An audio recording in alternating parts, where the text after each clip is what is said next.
Benarkah engkau raja yang ini? Jawab Yesus. Tetapi akan tuduhan yang diajukan oleh imam-imam kepala dan para pemuka, Yesus tidak memberi jawaban apapun. Maka Pilatus berkata, Apakah engkau tidak mendengar semua tuduhan yang mereka letakkan padamu? tetapi Yesus tidak menjawab sepatah kata, sehingga gubernur sangat heran. Adapun menurut kebiasaan pada hari Pesta, gubernur membebaskan salah seorang tahanan sesuai dengan keinginan rakyat. Pada waktu itu, di dalam penjara ada seorang tahanan yang terkenal bernama Barabas. Ketika rakyat berkumpul, Pilatus bertanya, Siapakah yang harus dilepaskan? Barabas atau Yesus yang disebut Al-Masih itu? memang Pilatus tahu bahwa Yesus diserahkan kepadanya hanya karena rasa dengki saja. Ketika Pilatus sedang duduk di ruang pengadilan, istrinya mengirimkan pesan ini kepadanya. Jangan engkau campur tangan dalam perkara orang saleh itu, sebab dalam ini tadi malam aku sangat menderita karena dia. Sekarang para imam kepala dan para pemuka mulai menghasut rakyat supaya Barabas dibebaskan dan Yesus dihukum mati. Gubernur berkata kepada mereka, Siapa di antara kedua orang itu yang harus dilepaskan? mereka berteriak. Barabas! Lalu Pilatus berkata kepada mereka, Tetapi apa yang harus diperbuat dengan Yesus yang disebut Al-Masih ini? semua orang menyaut. Dia harus disalibkan. Pilatus berkata, Kejahatan apa yang dilakukan? tapi semakin keras mereka berteriak. Dia harus disalibkan. Pilatus menyadari bahwa segala usaha tiap ini malah makin menunjukkan hubungan. Ia mengambil air dan mencuci tangan di muka rakyat dengan berkata, Aku tidak bertanggung jawab atas darah orang ini. Terserah kepadamu sekalian.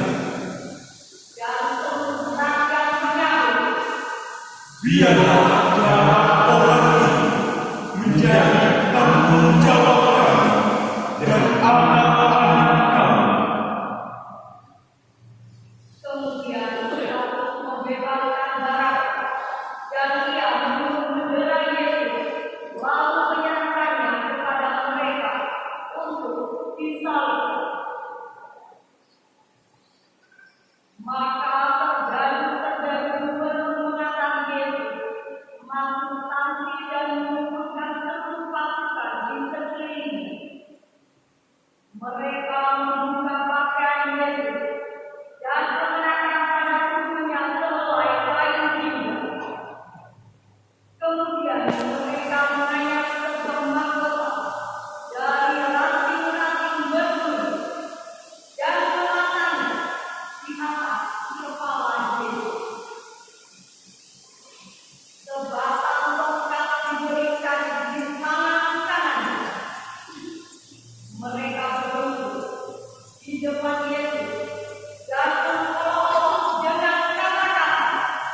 Salam, hai Raja Yahudi.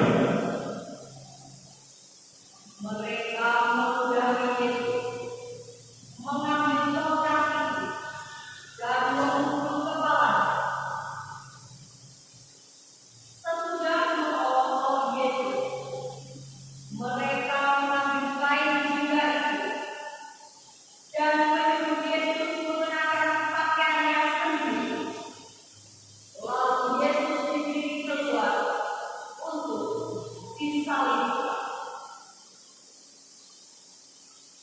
Sementara berjalan keluar kota, mereka berjumpa dengan seorang bernama Simon, asal Kirene.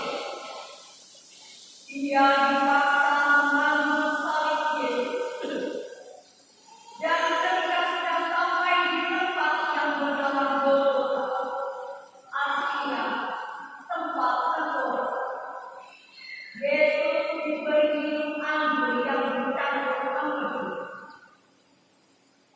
Setelah mendengar, Yesus tidak mau minum. Kemudian Yesus disalibkan. Sesudah itu para serdadu membagi-bagi pakaian Yesus dengan membangun diri. Lalu mereka duduk mengawasi Yesus. Di atas kepalanya dipasang pengaduan. Inilah Yesus, Raja Yahudi. Ada juga dua perampok disalibkan bersama Yesus, seorang di kanan dan seorang di kiri.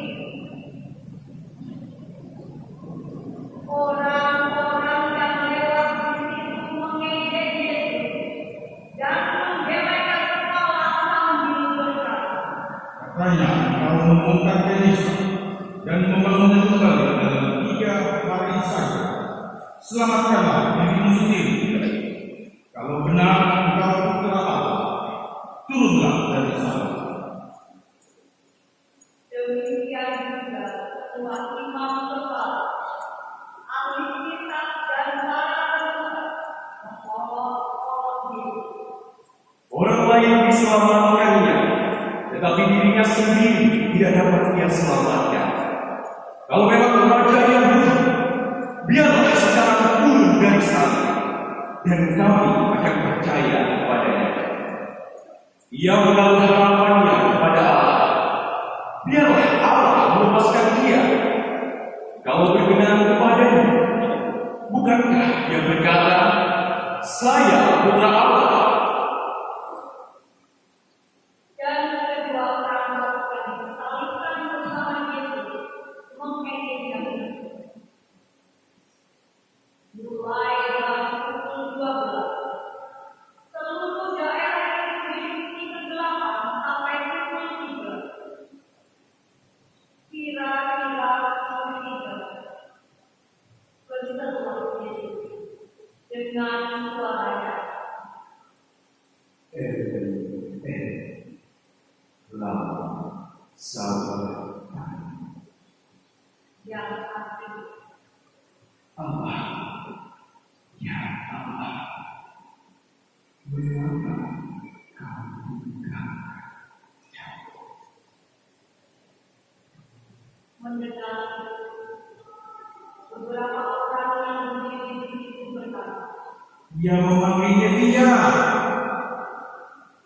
dengan segera datanglah seorang dari mereka, mengambil sebuah bunga dan menyimpannya ke dalam muka, lalu memotongkan pada sebalan bunga dan memberi Yesus itu. Tetapi orang lain berkata, Jangan, mari kita lihat saja apa yang dia datang menyelamatkan dia. Yesus berseru lagi dengan suara nyaring dan menghembuskan nafas penghabisan.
dari atas sampai bawah.